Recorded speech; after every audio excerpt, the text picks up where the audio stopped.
Hello everyone, so welcome back to my channel. Today in this video, we'll do exercise 1.2 of chapter 1st Integers class 7th Maths NCERT. So let's start. So first question is, write down a pair of integers whose. मतलब कि हमें pair लिखने हैं integers के जिसका सम -7 हो ए part में, B part में डिफरेंस -10 हो और सी पार्ट में सम 0। हमें ये लिखना है। सम क्या होता है? जब हम दो या दो से ज़्यादा डिजिट्स को प्लस करते हैं और उसका जो आंसर निकलता है वो होता है सम। तो उसमें हमें कहा है कि जब हम दो ऐसे इंटीजर्स को प्लस करेंगे, हमें ऐसे दो इंटीजर्स बताने हैं जिसको हम प्लस करेंगे और उसका आंसर -7 आएगा। ऐसे ही हमें तीनों को लिखना है। So let's start. So see the first some is -7। -7 सम है, मतलब कि हमने दो इंटीजर्स को प्लस किया, हमारा आंसर -7 आया। ऐसे बहुत से इंटीजर्स हो सकते हैं, आप कोई सा भी लिख सकते हो। जैसे मैंने यहाँ पर फर्स्ट लिखा है -20 + 13।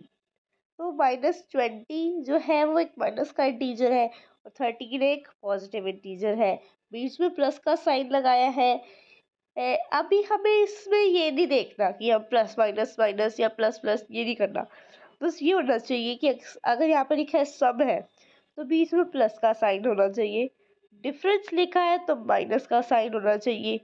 ठीक है, बस ये देखना, ये नहीं देखना कि माइनस माइनस है तो प्लस होएगा, ये तो फिर गलत हो जाएगा, ये नहीं देखना। सिर्फ साइन हमें उसी चीज़ का लगाना है, क्योंकि इंटीजर्स में तो हमें पता है कि माइनस प्लस माइनस होता है और माइनस माइनस प्लस होता है, तो इसमें गलत हो सकता है, तो ये हमें नहीं सोचना।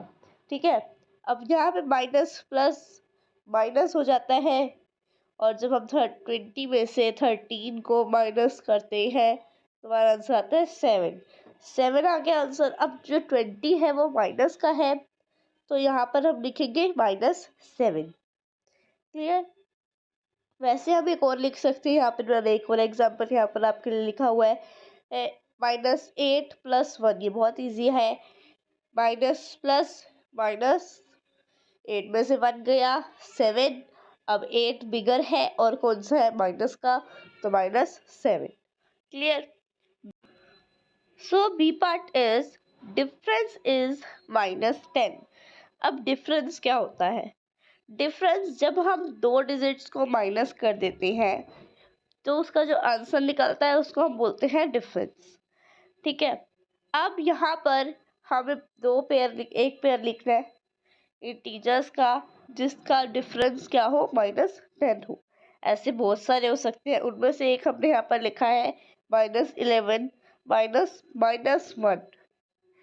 ये माइनस माइनस प्लस हो गया, माइनस प्लस माइनस हो गया।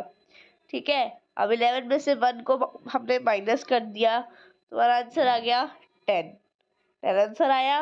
अब माइनस का हमने 10 क्यों लिखा? क्योंकि दोनों डिजिट्स माइनस की थी और बाद में पहले हमने यहाँ पर प्लस कर दिया, ये तो प्लस का हो गया, पर जो 11 है वो माइनस का ही रहा है और 11 क्या है, 1 से ग्रेटर है और कौन सा है, माइनस का, तो इसलिए हमने -10। क्लियर?